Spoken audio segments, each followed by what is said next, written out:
Hello everyone, welcome to గాంధీవం. ఈరోజు ఈ వీడియోలో మనం the headings of the Hindu అనే సిరీస్లో ఇంకొక హెడ్డింగ్ మనం డిస్కస్ చేయబోతున్నాం. ఓకేనా? సో ఆ హెడ్డింగ్ మనకి ఏంటంటే ఇక్కడ మీరు చూడొచ్చు, the ANC party that freed South Africa from apartheid loses it's 30-year majority. ఇది మనకి స్టేట్మెంట్. ఓకేనా? ఇప్పుడు ఏం చేద్దామంటే ఈ స్టేట్మెంట్లో ఉన్న లేదా ఈ హెడ్డింగ్లో ఉన్న సో వొకాబులరీ అదేవిధంగా గ్రామర్ కాన్సెప్ట్స్ డిస్కస్ చేద్దాం. రైట్, ఫస్ట్ అయితే మనకి ఇక్కడ ఒక ఇంపార్టెంట్ వర్డ్ ఉంది. ఏంటో వర్డ్ అంటే ఇక్కడ అపార్థైడ్ అనే వర్డ్ ఉంది కదా. రైట్, అపార్థైడ్ అనే వర్డ్, దీంతోనే స్టార్ట్ చేద్దాం. ఓకేనా? అపార్థైడ్. ఓకే, సో మనకి అపార్థైడ్ అనేది ఫస్ట్ పార్ట్స్ ఆఫ్ స్పీచ్ ఏమవుతుందంటే మనకి నౌన్ అవుతుంది. ఎలా చెప్పొచ్చు నౌన్ అని? దీని ముందు ఏముందో చూడండి, మనకి ఫ్రమ్ ఉందా లేదా? ఫ్రమ్ మనకి ఏమవుతుందంటే ప్రిపోజిషన్ అవుతుందండి. ఫ్రమ్ మనకి ఏమవుతుంది? ప్రిపోజిషన్. అలా మనకి ఫ్రమ్ ప్రిపోజిషన్ కాబట్టి జనరల్గా మనకి ప్రిపోజిషన్ తర్వాత మనకి ఏమొస్తుంది? నౌన్ వస్తుంది. కాబట్టి అపార్థైడ్ మనకి ఏంటి? నౌన్. అది మనకి పార్ట్స్ ఆఫ్ స్పీచ్. ఇప్పుడు దాని మీనింగ్ చూద్దాం. ఫస్ట్ అయితే తెలుగులో మనకి సో మీనింగ్ ఏమవుతుందంటే వర్ణ వివక్ష అని చెప్పొచ్చు అండి. ఏం చెప్పొచ్చు? వర్ణ వివక్ష. ఎందుకంటే మన తెలుగులో అయితే కొంచెం రైట్ ఫాస్ట్గా అర్థం చేసుకోవచ్చు కదా, అందుకని తెలుగులో చెప్తున్నా వర్ణ వివక్ష. దీన్ని మనం ఇంగ్లీష్లో ఏం చెప్పొచ్చు అంటే డిస్క్రిమినేషన్ అని చెప్పొచ్చు, లేదా సెగ్రిగేషన్ అని చెప్పొచ్చు అండి. ఫస్ట్ అయితే మనం డిస్క్రిమినేషన్ అని రాద్దాం. డిస్క్రిమినేషన్. ఓకే, సో డిస్క్రిమినేషన్ మనకి ఏంటి? వివక్ష చూపించడం అనమాట. ఓకేనా?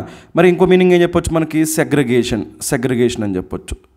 సో ఈ రెండు మనకి సినోనిమ్స్గా తీసుకోవచ్చు అండి, డిస్క్రిమినేషన్ లేదా సెగ్రిగేషన్. మీరు ఈ సెగ్రిగేషన్ అనే వర్డ్ అబ్జర్వ్ చేసింది ఏమో చూడండి, గ్రెగ్ ఉందా లేదా? మామూలుగా ఎప్పుడైనా సరే రూట్ వర్డ్ గ్రెగ్ ఉంది అనుకోండి. ఓకేనా? రూట్ వర్డ్ గ్రెగ్ ఉంటే దాని మీనింగ్ ఏంటంటే గ్రూప్. గ్రెగ్ అంటే గ్రూప్. ఓకేనా? మరి ఇక్కడ సెగ్రిగేషన్ అంటాం కదా, అంటే గ్రూప్లోంచి ఏం చేస్తున్నాం? సెపరేట్ చేస్తున్నాం. అంటే వాళ్ళపైన ఏం చూపిస్తున్నాం? మనం వివక్ష చూపిస్తున్నాం. అంటే అందరిలా కాకుండా వాళ్ళని డిఫరెంట్గా ట్రీట్ చేస్తున్నాం. దాన్ని మనం ఏమంటామంటే డిస్క్రిమినేషన్ అంటాం. డిస్క్రిమినేషన్ అంటేనే తెలుగులో దాని మీనింగ్ మనకి ఏంటి? వివక్ష. లేకపోతే ఇంకోటి ఏం చెప్పొచ్చు అంటే మనం బయాస్డ్ అని కూడా చెప్పొచ్చు అండి. ఏం చెప్పొచ్చు? Biased treatment. ఓకే, సో ఆ విధంగా మనకి ఈ అపార్థైడ్ అంటే మనకి ఏంటంటే డిస్క్రిమినేషన్ లేదా segregation based on race. Actually అర్థమైందా? సో మనకి సౌత్ ఆఫ్రికాలో మనకి రేస్ని బేస్ చేసుకుని, అంటే వైట్స్ అని బ్లాక్స్ అని చెప్పి వాళ్ళ యొక్క రేస్ని బేస్ చేసుకుని వాళ్ళని డివైడ్ చేశారు కదా, ఆ సిస్టమ్ని మనం ఏమంటామంటే అపార్థైడ్ అంటాం. మరి ఇండియాలో మనకి సో ఈ డిస్క్రిమినేషన్ ఉందా లేదా? ఇండియాలో కూడా సెగ్రిగేషన్ ఉందా లేదా? అయితే మనకి ఇండియాలో మనకి ఏ సెగ్రిగేషన్ ఉంది? మనకి క్యాస్ట్ బేస్డ్ ఉంది. ఏముంది? Caste based. ఇండియాలో అయితే మనకి క్యాస్ట్ బేస్డ్ ఉంది. అదే మనకి సౌత్ ఆఫ్రికాలో అయితే రేస్.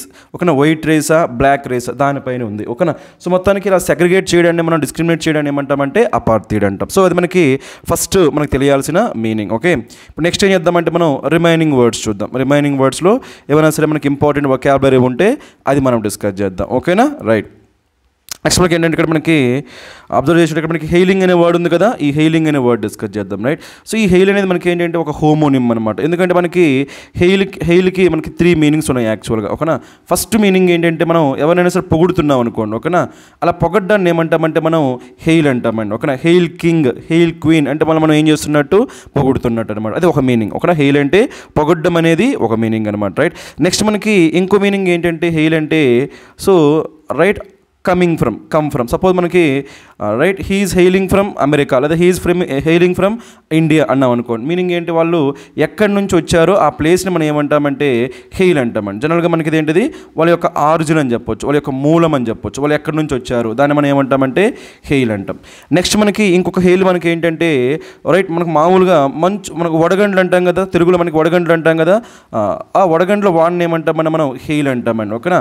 మనకు అప్పుడప్పుడు వడగండ్ల వానతో కలిపిన తుఫాన్ వస్తుంది కదా, దాన్ని ఏమంటారంటే హెయిల్ స్టార్మ్ అంటారు. ఏమంటారు? Hail Storm. సో ఈ విధంగా మనకి ఈ వర్డ్స్ నేర్చుకోవాలి. ఓకేనా? హెయిల్ అంటే ఒక మీనింగ్ మనకి ఏంటి? ప్రైజ్, పొగడ్డం. ఇంకో మీనింగ్ మనకి ఏంటి? Coming from. ఇంకో మీనింగ్ మనకి ఏంటి? షవర్ లేదా రెయిన్ అని కూడా చెప్పొచ్చు. రెయిన్, వడగండ్ల వాన, దాని గురించి మనం ఏమంటామంటే హెయిల్ అంటాం. రైట్, మరి అయితే ఇక్కడ ఈ హెయిలింగ్ ఉంది కదా, సో ఈ హెయిలింగ్ అనేది మనకి దేనికి సంబంధించిందో చూద్దామా? ఇక్కడ చూడండి, డిస్పైట్ ద అన్సర్టెనిటీ. మనకి సర్టైన్ అంటే మీనింగ్ మనకి ఏంటంటే ఖచ్చితంగా జరుగుతుంది అని చెప్పగలిగితే దాన్ని ఏమంటామంటే సర్టెనిటీ అంటాం. అలా చెప్పలేనప్పుడు దాన్ని ఏమంటామంటే అన్సర్టెనిటీ అంటాం. అంటే ఏం జరుగుతుందో చెప్పలేని సిచ్యువేషన్ మనం ఏమంటామంటే అన్సర్టనిటీ అంటాం. South African opposition parties were hailing the new political picture. అంటే ఈ కొత్తగా వచ్చిన ఈ పొలిటికల్ సిచ్యువేషన్ వీళ్ళు ఏం చేస్తున్నారంట? పొగుడుతున్నారనమాట. సో ఇక్కడ హెయిల్ అంటే ఏం తీసుకోవాలి మనం? ప్రైజ్ అనే మీనింగ్ తీసుకోవాలి, ప్రైజ్. కానీ హెయిల్కి ఎన్ని మీనింగ్స్ ఉన్నాయి? 3 మీనింగ్స్ ఉన్నాయి. ఇలా ఒకే వర్డ్కి మల్టిపుల్ మీనింగ్స్ ఉంటే ఈ కాన్సెప్ట్ని మనం ఏమంటామంటే హోమోనిమ్స్ అంటామండి. ఏమంటాము? హోమోనిమ్స్. తెలుగులో వీటినే మనం నానా అర్థాలు అంటాం. ఒకటే వర్డ్ ఉంటుంది కానీ మల్టిపుల్ మీనింగ్స్ ఉంటాయి, నానా అర్థాలు లేదా హోమోనిమ్స్ అంటాం. ఇది మీకు తెలుసుకోవాలి. ఇక్కడ హెయిల్ అంటే ఏ సెన్స్లో వాడారు? ఇక్కడ మనకి ప్రైజ్ అనే సెన్స్లో వాడారు, రైట్? సో ఇది మనకి తెలియాల్సిన వర్డ్ అనమాట. సో ఇంకా మనకి ఇంకొక వొకాబులరీకి సంబంధించిన కాన్సెప్ట్ ఉంది, అది కూడా మనం ఇప్పుడు డిస్కస్ చేద్దాం, ఓకేనా? అది ఏంటంటే ఇక్కడ LOSS ఉంది కదా, అలాంటి మనకి ఇలా ఉంటాయి. LOSS ఉంటుంది, అదేవిధంగా LOSE ఉంటుంది. ఈ రెండు మనకు తెలియాలి, ఓకే? డిఫరెన్స్ యాక్చువల్గా తెలియాలన్నమాట. LOSS అనేది ఇప్పుడు మనం ఎలా వాడతామంటే ఒక నౌన్గా వాడతామండి. LOSS అనేది నౌన్గా వాడతాం. LOSE ఎప్పుడు వాడతామంటే వెర్బ్గా వాడతామండి. ఇది మీకు తెలియాలి. LOSS మనకి ఏమవుతుంది? నౌన్ అవుతుంది. LOSE మనకి ఏమవుతుంది? వర్బ్ అవుతుంది. ఇది మీరు ఖచ్చితంగా తెలుసుకోవాల్సింది, రైట్? సో నెక్స్ట్ ఇది మనకి వొకాబులరీకి సంబంధించింది, రైట్? ఇంకొకటి ఏముంది? మనకి ఫ్రీడ్ ఉంది కదా, ఫ్రీ చేయడం అంటే మీనింగ్ మనకి ఏంటి? వాళ్ళని మనం లిబరేట్ చేస్తున్నాం, ఒక వాళ్ళకి మనం స్వతంత్రం ఇస్తున్నాం, ఫ్రీడమ్ ఇస్తున్నాం. అలా ఫ్రీడమ్ ఇవ్వడాన్ని ఏమంటామంటే మనం లిబరేట్ అంటాం, లిబరేట్ చేయడం అంటాం. దాన్ని మనం ఏమంటాం? మనం ఫ్రీడ్ అంటాం. ఇక్కడ ఇంకో విషయం మనకి ఏంటంటే ఈ ఫ్రీడ్ వచ్చింది కదా, ఫ్రీ తర్వాత మనకి ఏమొచ్చిందో చూడండి, ఫ్రమ్, ఫ్రీ ఫ్రమ్. సో మనకి నార్మల్గా ఇలాంటి వర్డ్స్ చెప్పొచ్చు అనమాట. ఒక ఏంటి వర్డ్స్ అంటే సేవ్ అని కానీ, లేదా ప్రొటెక్ట్ అని కానీ, లేదా ఫ్రీ అని కానీ, ఇలాంటి వర్డ్స్ వచ్చినప్పుడు మనం ఏం చెప్పవచ్చు అంటే ఫ్రమ్ అనేది పాసిబిలిటీగా తీసుకోవచ్చు, ఓకేనా? Saved from, protected from, ఫ్రీడ్ from, ఇలా అనమాట. అది కూడా మీరు నేర్చుకోవాలి, ఓకేనా? సో ఇప్పటి వరకు నేర్చుకున్నవన్నీ మనకి ఏంటివి? సో రైట్, గ్రామర్ వొకాబులరీ పరంగా మనం వర్డ్స్ నేర్చుకున్నాం కదా. ఇప్పుడు ఏం చేద్దామంటే మనం గ్రామర్ కాన్సెప్ట్స్ నేర్చుకుందాం. కొన్ని గ్రామర్ కాన్సెప్ట్స్ అనేవి మనం డిస్కస్ చేద్దాం, ఓకేనా? అందులో ఫస్ట్ గ్రామర్ కాన్సెప్ట్ మనకి ఏంటంటే ఇక్కడ చూడండి, ఇక్కడ ఏముందో 30 ఇయర్ మెజారిటీ ఉంది కదా, ఇది దీనికి సంబంధించింది, ఓకేనా? నార్మల్గా వాడు ఎగ్జామినేషన్ ఏమంటాడంటే 30 ఇయర్స్ మెజారిటీ అంటాడు. 30 ఇయర్స్ మెజారిటీ అది ఉండకూడదు, ఓకేనా? మనం ఏమనుకుంటాం? 30 ఉంది కదా, అది ప్లూరల్ కదా, కాబట్టి 30 ఇయర్స్ ఉండాలేమో అనుకుంటాం. కానీ 30 ఇయర్స్ ఉండకూడదు, 30 ఇయర్ మెజారిటీ ఉండాలి. ఎందుకో దానికి సంబంధించిన చిన్న లాజిక్ చెప్తా, జాగ్రత్తగా చూడండి, ఓకేనా? సపోజ్ ఇక్కడ నేను ఒక 2 స్టేట్మెంట్స్ రాశాను అనుకోండి. ఎలా ఉంది? ఏముందంటే ఐ హ్యావ్ 10 రూపీ, ఓకేనా? ఐ హ్యావ్ 10 రూపీ, ఇది ఒక స్టేట్మెంట్. నెక్స్ట్ స్టేట్మెంట్, ఓకేనా? I have a 10 rupees note. I have a 10 rupees note. ఇది ఇంకో స్టేట్మెంట్. ఇలా 2 స్టేట్మెంట్స్ ఉన్నాయి అనుకుందాం, రైట్? ఇక్కడ ఏముంది చూడండి, మనకి ఫస్ట్ వన్లో 10 రూపీ ఉంది, ఇక్కడ ఏముంది? 10 రూపీస్ నోట్ ఉంది. అయితే మనకు డిఫరెన్స్ ఏంటో తెలుసా? ఫస్ట్ స్టేట్మెంట్లో ఈ 10 రూపీ మనకి ఎలా పనిచేస్తుందంటే నౌన్గా పనిచేస్తుందండి, ఓకేనా? నౌన్గా పనిచేస్తుంది. సెకండ్ స్టేట్మెంట్లో నోట్ ఉంది కదా, నోట్ ఏమవుతుంది? మనకి నౌన్ అవుతుంది.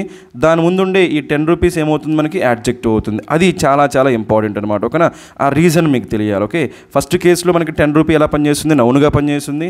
సెకండ్ కేసులో 10 రూపీస్ ఎలా పనిచేస్తుంది? యాడ్జెక్టివ్. ఇప్పుడు చూడండి, ఒక చిన్న ఎగ్జాంపుల్ చెప్తా. సపోజ్ మనకి ఇలా ఉందనుకోండి, క్లవర్ గర్ల్ అన్నప్పుడు ఇందులో గర్ల్ మనకి ఏమవుతుంది?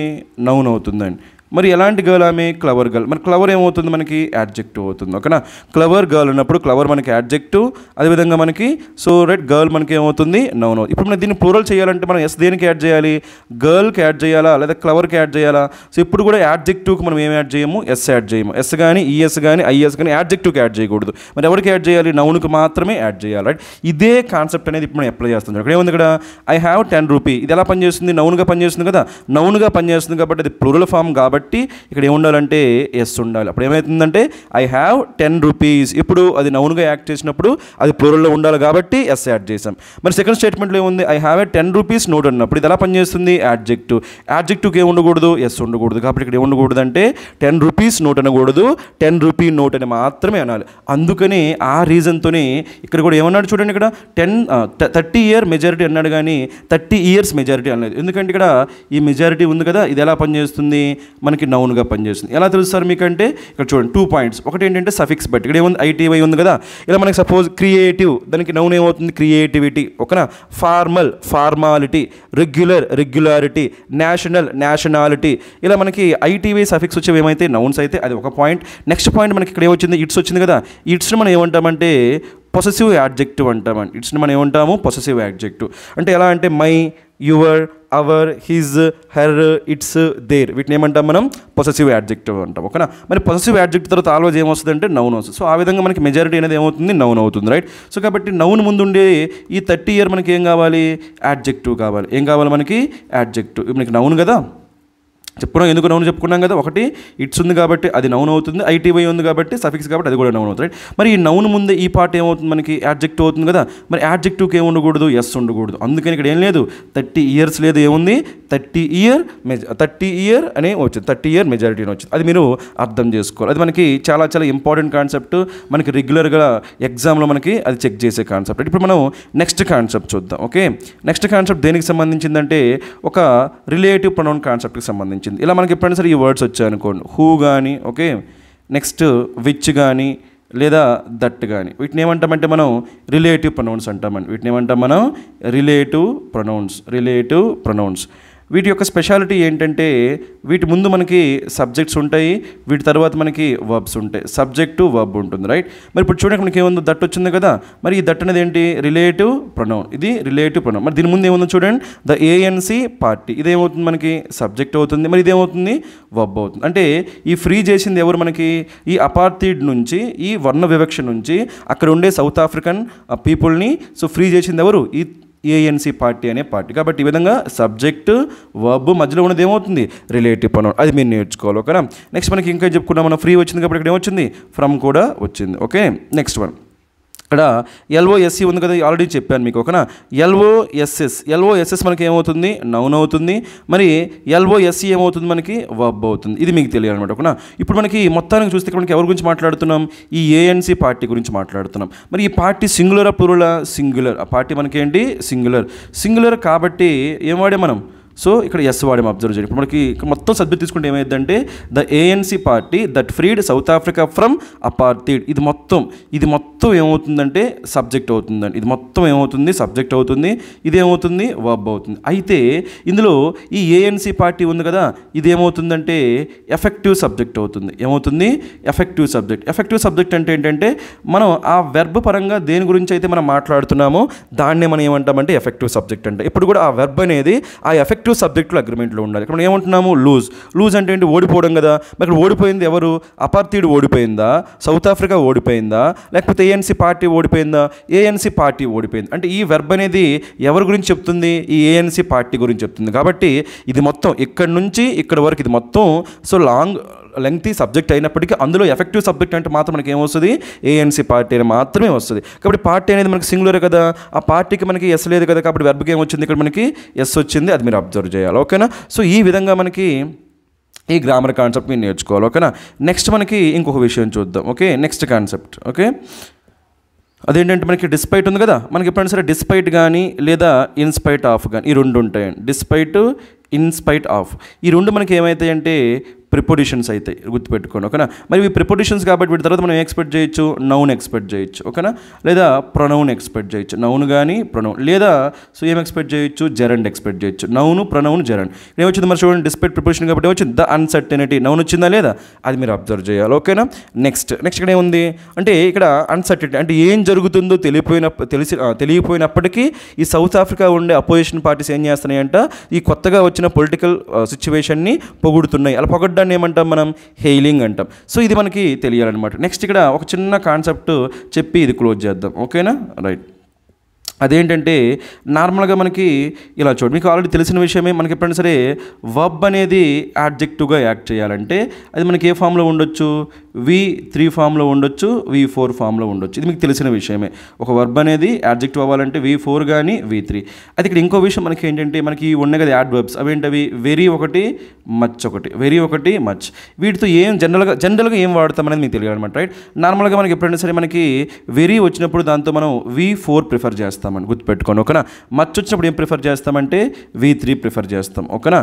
ఇవి మీకు నార్మల్గా అనమాట, వీటిలో ఎక్సెప్షన్స్ ఉంటాయి. బట్ నార్మల్గా ఇలా వచ్చినప్పుడు V4 వచ్చినప్పుడు మచ్ తీసుకోవాలా, వెరీ తీసుకోవాలా అన్నప్పుడు జనరల్గా మనం ఏం ప్రిఫర్ చేస్తాము, వెరీ తీసుకుంటాం. ఓకేనా. మరి V3 వచ్చినప్పుడు జనరల్గా ఏం ప్రిఫర్ చేస్తాము, మచ్ ప్రిఫర్ చేస్తాం. మరి ఇప్పుడు చూడండి, సపోజ్ మనకి ఇక్కడ ఏముందో, నీడెడ్ ఉందా, నీడెడ్. ఇక్కడ ఏముంది, చేంజ్ ఉంది కదా, చేంజ్ మనకి ఏంటి ఇక్కడ నౌను. ఆ నౌన్కి నీడెడ్ ఎలా పనిచేస్తుంది, యాడ్జెక్టివ్. అది ఏ ఫామ్లో ఉంది, V3 ఉంది కదా. అందుకని ఇక్కడ ఏం తీసుకున్నారు చూడండి, మచ్ తీసుకున్నారు. అర్థమైందా. సపోజ్ మనకి ఇలా మచ్ నీడెడ్ కాకుండా ఇలాంటి వర్డ్ ఏమైనా ఉందనుకోండి, ఇంట్రెస్టింగ్ అన్నాం అనుకోండి. ఓకేనా. ఇంటరెస్టింగ్. మరి ఇప్పుడు చెప్పండి, ఇంటరెస్టింగ్ అనేది మనకి ఏమవుతుంది, V4 అవుతుంది. ఇప్పుడు మనకి ఏం రావాలంటే వెరీ ఇంట్రెస్టింగ్ అని రావాలి. ఏం రావాలి, very interesting, very interesting. So ఈ విధంగా మనకి V4 వస్తే ఏం తీసుకోవాలి, వెరీ తీసుకోవాలి.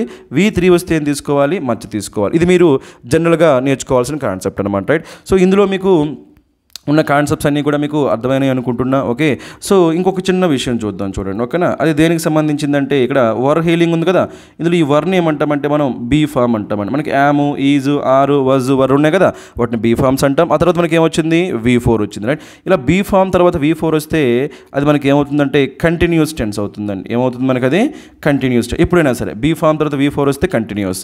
మనకి ఏముంది, వర్ వచ్చింది కదా, వర్ మనకి V1 V2, అది ప్రజెంటా పాస్టా, పాస్ట్. యామ్, ఈజ్, ఆర్ అనేవి V1, వజ్, వర్ మనకి ఏంటి V2. మనకి ఇలా హెల్పింగ్ వర్బ్ V2లో ఉంటుంది. టైం ఏమవుతుంది ఇక్కడ, పాస్ట్. కాబట్టి టైం ఏంటి మనకి, పాస్ట్ ఆస్పెక్ట్ మనకి ఏంటి, కంటిన్యూస్. కాబట్టి టెన్స్ ఏమవుతుందంటే పాస్ట్ కంటిన్యూస్ అవుతుందండి. అది కూడా మీరు నేర్చుకోవాలి. ఓకేనా, సో ఈ విధంగా మనకి ఇందులో ఉన్న చాలా వరకు కాన్సెప్ట్స్ మనం డిస్కస్ చేసాం.